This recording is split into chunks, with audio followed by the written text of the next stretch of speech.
के सबसे बेहतरीन पेंटिंग्स की जब भी बात होती है तो एक नाम जो अधिकतर लोगों के दिमाग में आता है वो है मोनालिसा।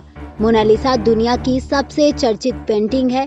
ऐसा इसलिए क्योंकि इस पेंटिंग के बारे में अब तक सबसे ज्यादा लिखा, पढ़ा और रिसर्च की जा चुकी है। इस पेंटिंग को 500 साल पहले मशहूर पेंटर लियोनार्दो डा विंची ने बनाया था। उन्हें इस पेंटिंग को बनाने में 14 साल लग गए थे। मोनालिसा का मतलब माई लेडी होता है। कई लोगों का मानना है कि दुनिया में कितनी भी मशहूर व अच्छी पेंटिंग क्यों ना हो, लेकिन मोनालिसा पेंटिंग के आगे टिक नहीं पाती। ये ना केवल एक पेंटिंग है बल्कि अपने आप में एक रहस्य। इस तस्वीर की सबसे बड़ी खासियत है इसकी मुस्कान, जिस पर कई शोध किए जा चुके हैं। मोनालिसा पेंटिंग में बने चेहरे की मुस्कान हर कोने से अलग ही एंगल में दिखाई देती है। पहले यह काफी ज्यादा दिखाई देती है, धीरे धीरे यह फीकी पड़ने लगती है, आखिर में तो यह पूरी तरह से खत्म हो जाती है। मोनालिसा के सिर्फ होंठ बनाने के लिए लियोनार्दो डा विंची को 12 साल लग गए थे। लेकिन वो क्या है जो इसे इतना प्रसिद्ध बनाता है? इसकी मुस्कान, इसकी बनावट या इसे बनाने वाले का नाम? दरअसल मोनालिसा हमेशा से इतनी फेमस नहीं थी। इसके प्रसिद्ध होने के पीछे भी एक दिलचस्प कहानी है। यह पेंटिंग एक चोर की वजह से प्रसिद्ध हुई थी। जब मोनालिसा की चोरी हुई तब इस पेंटिंग के बारे में अधिकतर लोगों को पता ही नहीं था, लेकिन उस चोरी की घटना ने इसे दुनिया की सबसे चर्चित पेंटिंग बना दिया।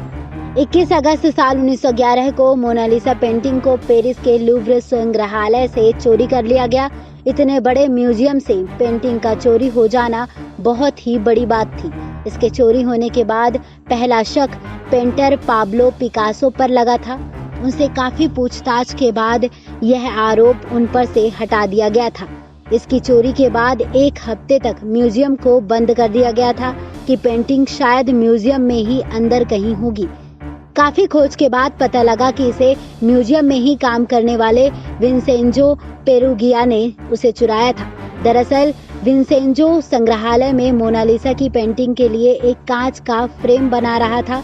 एक दिन अपना काम खत्म करने के बाद वो बाहर निकलने के बजाय आर्ट गैलरी में ही रुका रहा और वहाँ एक अलमारी में जाकर छिप गया। सारी रात वहीं रहने के बाद सुबह होते ही वह आर्ट गैलरी से निकल गया। उसने अपने कोट के अंदर मोनालिसा की पेंटिंग को मोड़कर छिपा लिया था। इस पेंटिंग के चोरी हो जाने के बारे में करीब 1 दिन तक किसी को पता नहीं चला। चोरी के दूसरे दिन जब एक पेंटर मोनालिसा की पेंटिंग का स्केच बनाने आया तब लोगों को इस चोरी के बारे में पता चला। चोरी होने से पहले मोनालिसा की पेंटिंग पर मुश्किल से कोई गार्ड होता था। इतना ही नहीं, पेंटिंग दीवार से चिपकाई भी नहीं गई थी जिससे कोई भी उसे आसानी से निकाल सकता था।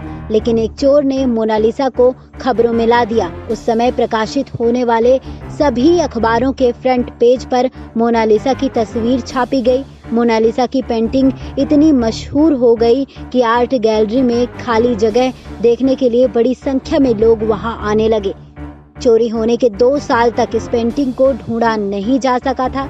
कई कोशिशों के बावजूद पुलिस चोर तक नहीं पहुंच पाई और लोगों ने यह मान लिया था अब इसके मिलने की कोई संभावना भी नहीं है। इसी बीच फ्लोरेंस के एक आर्ट डीलर के पास एक दिन एक लेटर आया जिसमें मोनालिसा को खरीदने के बारे में लिखा था। डीलर ने मोनालिसा की पेंटिंग को खरीदने से पहले पेंटिंग को परखने की बात कही। जब इसकी जांच की गई तो इसके असली होने का पता चला, जिसके बाद इसे चोरी करने के जुर्म में विंसेंजो पेरुगिया को गिरफ्तार कर लिया गया।